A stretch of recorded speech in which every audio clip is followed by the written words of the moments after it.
Hello, I'm Harley Schlanger from the Schiller Institute, welcoming you to this week's International Strategic Update. It's December 27th, 2018, and I'm here with Helga Zepp LaRouche, the founder and chairman of the Schiller Institute. The year is ending with an incredible array of events.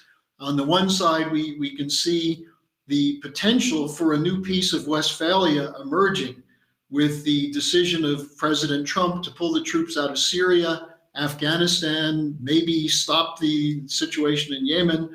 On the other side, we see absolute hysteria, as Tulsi Gabbard identified it, coming from the neoconservatives, rallying around General Mattis and anyone else who wants war. So Helga, why don't we start with the absolute significance of the announcement of the US troop pullout from Syria?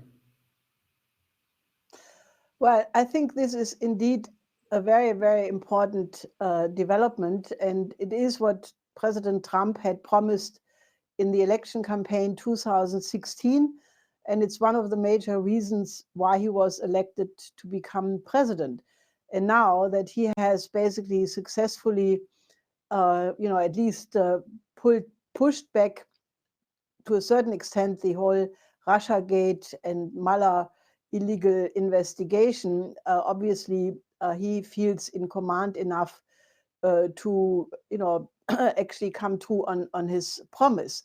So he announced that all of US troops will be withdrawn from Syria. Now, there was a huge hysterical reaction by the establishment, the neoliberal establishment of the West, but also from the left. So the absolutely erroneous thing is that all the people who supposedly are anti-war now say that, the United States should keep illegally occupying Syria when President Trump is actually involved in a very reasonable and very thoughtful process of pulling out of this situation. Now, first of all, Maria Zakharova, the spokeswoman of the Russian Foreign Ministry, said, obviously, who should fill the vacuum after the United States pull out?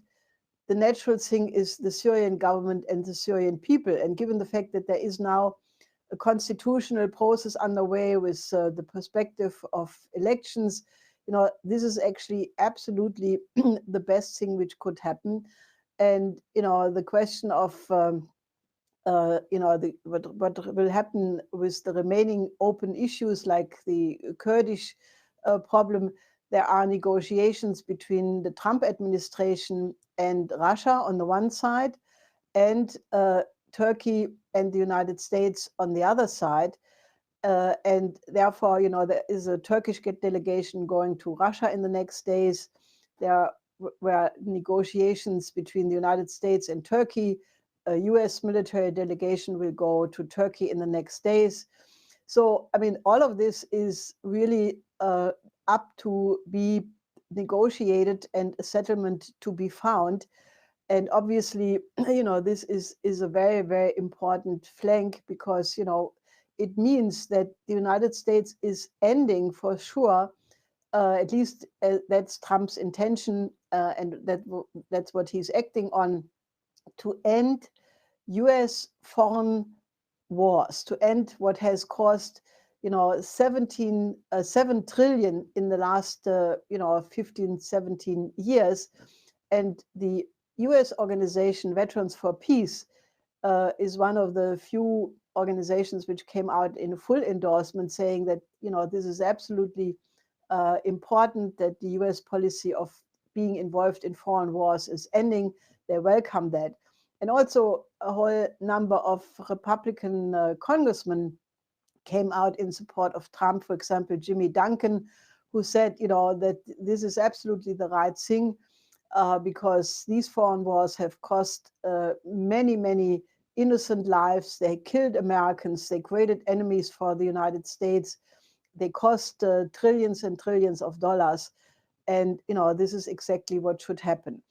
Now, I think anybody in their right mind who does not see the benefit of bringing peace back to Syria by ending foreign occupation, and all the arguments that this will help the Russians, this will help the Iranians, it's all not true, because both the Russians and the Iranians have so many other things to take care of that they will withdraw from Syria and have no intention to stay there permanently, contrary to the media line. Now, Trump today sent out a very interesting tweet by basically saying that Saudi Arabia will pay for the reconstruction of Syria. Now that we have to see, but there is obviously a much larger scheme being worked on, because a couple of days ago, the Afghanistan representative of the United States, Salmai Khalilzad, participated in a conference in the United Arab Emirates, and there he announced that the United States will also withdraw completely from Afghanistan, that they will not keep permanent bases there, and that the only way to bring peace and stability to Afghanistan is by a political settlement, including negotiations with the Taliban. At the same time, the Pakistani foreign minister was in Beijing and met with Wang Yi, and China is also encouraging Pakistan to, be part of this solution with the Taliban. And at the same time, similar moves are happening with Iran. Now, I think this is all very significant because, it's still in process. But I think what we are seeing in front of our eyes is the emergence of a Peace of Westphalia approach for the Middle East. And if you please remember, the Peace of Westphalia was not immediately a vision for peace to end what essentially was 150 years of religious war in Europe, ending with the 30 Years' War. But it was the result of the fact that all the parties involved recognized that a continuation of this war would left nobody alive to enjoy the victory. And that is about the situation we have in the Middle East, because, years and years, 17 years of war in Afghanistan have not brought peace. Syria is in a state of, destruction now, with the Syrian government controlling almost the whole country. Syrian refugees can return, but still, what has to be reconstructed is enormous. So you have a situation where, the exhaust factor is a big reason. And do not forget the exhaust factor of all the American soldiers, which were on rotation in these wars for many years, to Afghanistan, to Iraq, to Syria. And, many of them came back. I think altogether it's 3 million US soldiers which were on these kinds of rotations, with their families affected, many of them having post-traumatic disorders, affecting the whole family. So I think, the idea to end this whole terrible idea of foreign wars, of US basically playing the role of, being the bully for the British Empire, if Trump wants to stop that, people should be happy. I mean, don't be so prejudiced about everything Trump does or does not. The Western media are characterizing Trump in a way which is not, which is absolutely not legitimate, because if this president, and I said this many times, gets the relationship with Russia and China on a good course, he is going to be one of the great presidents of the United States. And I know that many of the international audience are going absolutely hysterical when I'm saying that, but anybody who does not recognize that we must end geopolitics, we must end wars, we must end tension, especially between the nuclear powers, obviously is not in their right mind. So I would urge you, our audience, to give this a second thought, to think it through. Don't be prejudiced, but think about a Peace of Westphalia solution as the only way to end a terrible series of totally unjust and wars based on lies.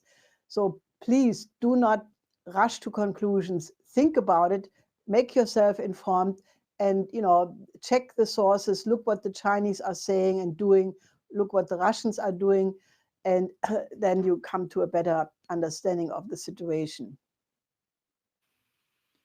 The hypocrisy of the response is just so astounding. I just want to point to two examples. The New York Times referred to this as an abrupt and dangerous decision by Trump. What about the decision by Bush to put us into the wars in the first place?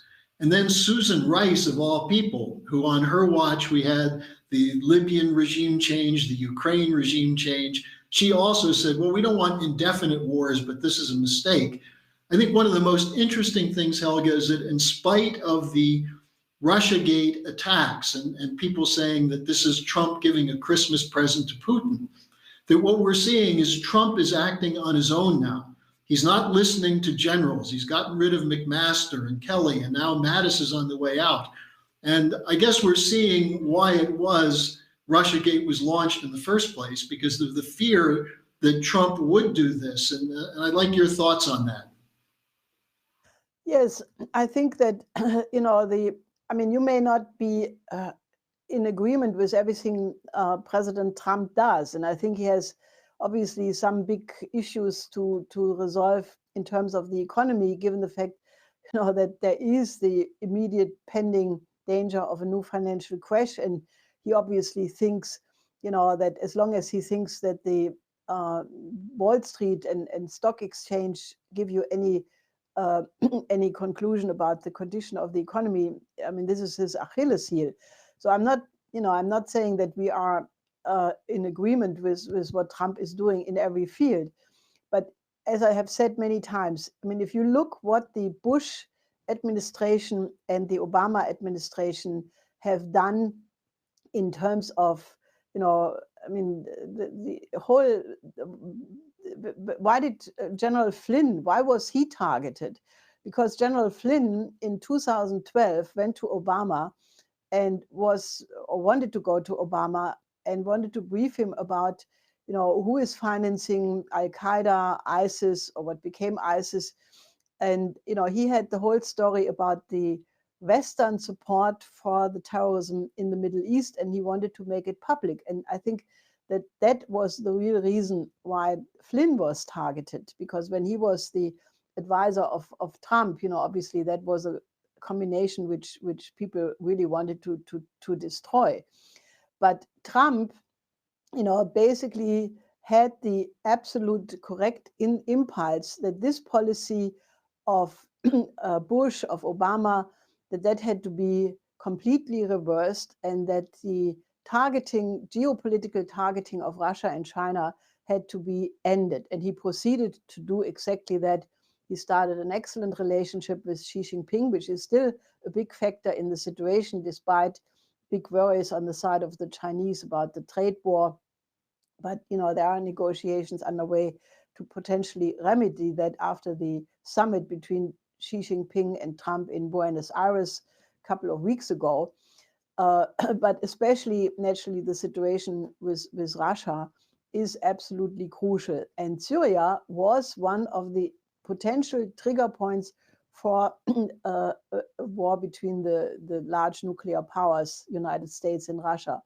So I think that if Trump is working, with Russia, with Turkey, with Iran, with some problems there, obviously, but this is the absolute only alternative to a catastrophe, which would eliminate civilization. So I think that, the entire British game to bog Trump down with RussiaGate is not working. And as you say, what the recent actions of Trump really show is that he is feeling back in control of his presidency, and he's doing these things, and people should be happy about it and not freak out. Naturally, the geopolitical game of the geopolitical neocon faction of the West just falls to pieces. And that's why they are so freaked out. But the left, the so-called liberals, who are advertising war instead of a peaceful settlement, are really demasked in a way which is quite amazing. You mentioned China a couple of times. I want to just take a broader look at the question of what potential there is in this Peace of Westphalia scenario. We saw something fairly extraordinary in the Korean Peninsula, with the North and South Koreans getting together in Kaesong and talking about connecting the rail system. We have some things we want to talk about on Africa, the Latin American policy, but let's start with the Korean policy. This is something that Trump intended as a major effort, which included collaboration with Russia and China. And it seems that it is going ahead, isn't it? There was just a very great ceremony, basically between the North and the South Korean delegation, celebrating the plan to completely modernize the entire rail network of the entire Korean peninsula. And this is going forward and is one of the successes. I mean, we talked about the so-called Singapore model. Remember that it was the meeting between President Trump and President Kim Jong-un in Singapore, which led to this complete reversal of the situation.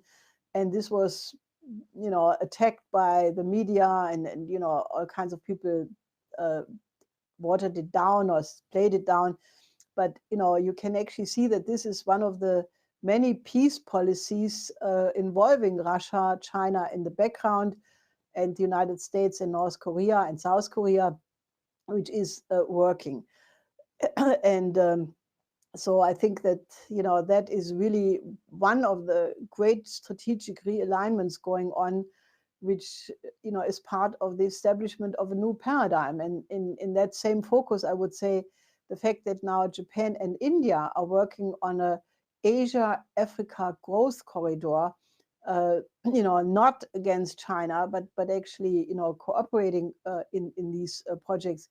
It just shows you that many countries of the world are moving towards the new paradigm of cooperation, diplomacy, settling all issues through dialogue and diplomacy, and that is the way how to go towards a safe future.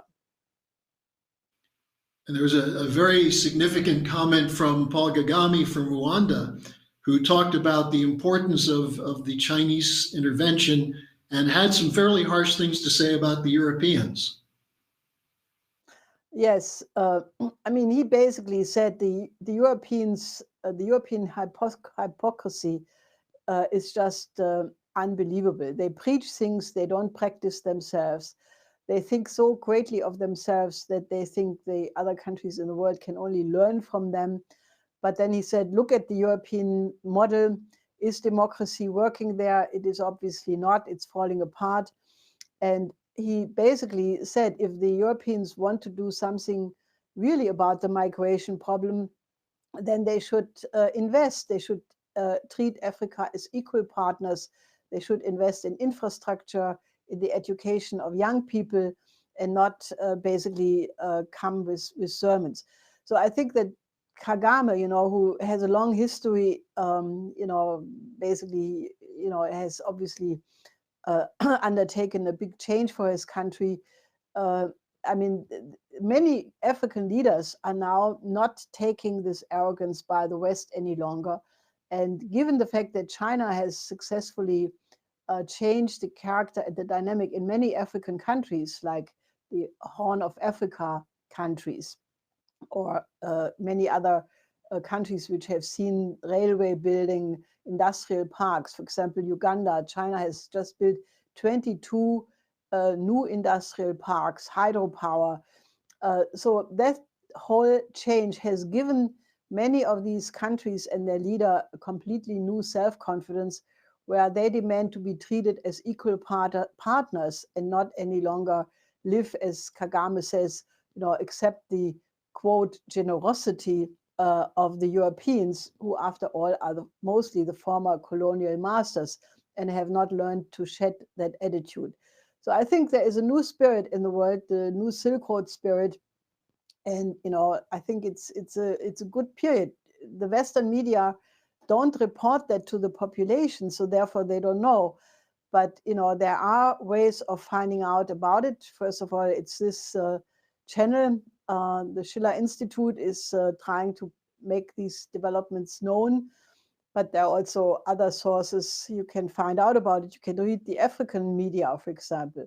African newspapers are much more interesting than most mainstream, for sure, are more interesting than Western mainstream media. And because of the internet, they are quite accessible. So take the effort and look at them. And here's something else you won't hear about in the main media.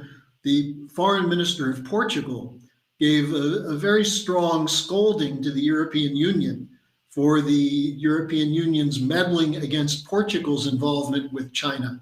And you highlighted this last week, Helga. You talked about the importance of Portugal as a seafaring nation that's looking in many different directions, south to the west. And this is right inside the EU. And again, you see the intervention there. I want to bring up one other thing on the EU. You talk about the old imperial model. What is Macron's policy right now? It seems as though he's saying the French will keep their troops in Syria. Yeah, but that is a little bit ridiculous, because without the United States being on the ground, I don't think the French, despite their colonial tradition, have any basis to remain there. Especially, first of all, Macron's popularity in France is at the lowest possible point. Can go lower, but it's pretty low already. And it does not fit the dynamic in the Middle East either, because we have learned from well-informed sources from some other countries in the region that there is right now an effort underway to reintegrate Syria into the Arab community. Syria, when the Bush-Obama administrations decided to have regime change, against Saddam Hussein, against Syria, against Libya, they started to work, with all kinds of other countries such as Saudi Arabia to finance the different terrorist movements and go for regime change, and some of the Europeans are still saying they do not want to participate in the reconstruction of Syria as long as Assad is there. But, it is the legitimate decision of the Syrian people who should be their government. So if the rest of the Arabs basically say they want to reintegrate Syria into the Arab community, well, it just shows that Macron is really on a losing post with his policies, and I don't think it will last very long. So I think the inability of these establishment figures to recognize the mistakes of their policy is quite amazing.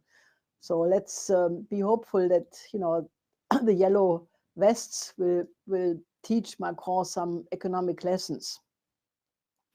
Well, another interesting development is from Germany, where the neoconservatives are saying that in order to protect Europe from the Russians, you need to bring in new nuclear missiles, nuclear forces. And the German foreign minister, Maas, just came out with a fairly strong statement that this should not take place. Yes, I think that there is a line, where even such people like Maas recognize that this is the only thing which could result of Germany of a new nuclear buildup in the center of Europe. Germany could be the battleground for World War III, or one of them in the center of it. So he said that. But otherwise, I think that if you look at Europe right now, the prospect for 2019 without the intervention of the Schiller Institute does really look very grim. You have the Brexit pending. You have the German situation, which is still chaotic. They just made a poll. Only 17% of the Germans are looking optimistically into the next year. Interestingly, 26% of the young people think it will get better, but only 10% of the 65 plus people have any hope for the future. That's 90% the opposite. And the German overall policy, total lack of vision, they have 25 billion sitting in some state accounts, which are not being invested in infrastructure, despite the fact that the money is available, because of bureaucracy, because of lack of capacity. Just Germany is not what it used to be at all.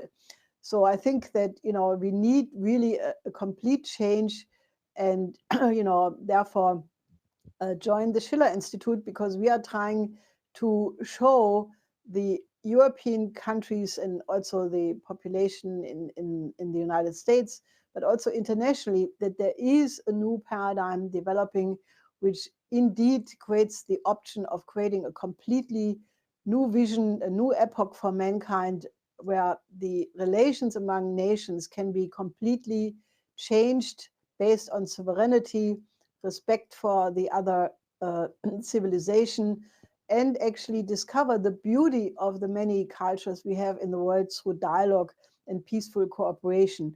So I think we are at an absolute crossroad. On the one side, we still sit on the absolute dangerous powder keg of a financial blowout. On the other side, the potential to end all wars, to go for reconstruction, to build up the economies of the developing countries.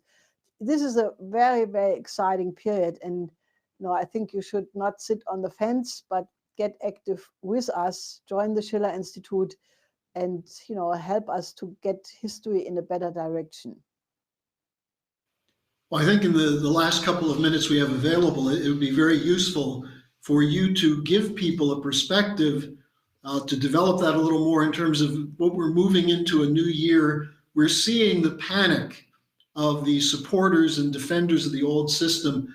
Foreign Affairs magazine just came out with that story, The End of the Democratic Century. And what they really mean by that is the liberal democratic, or the British imperial century, is what's coming to an end. They think that's a bad thing.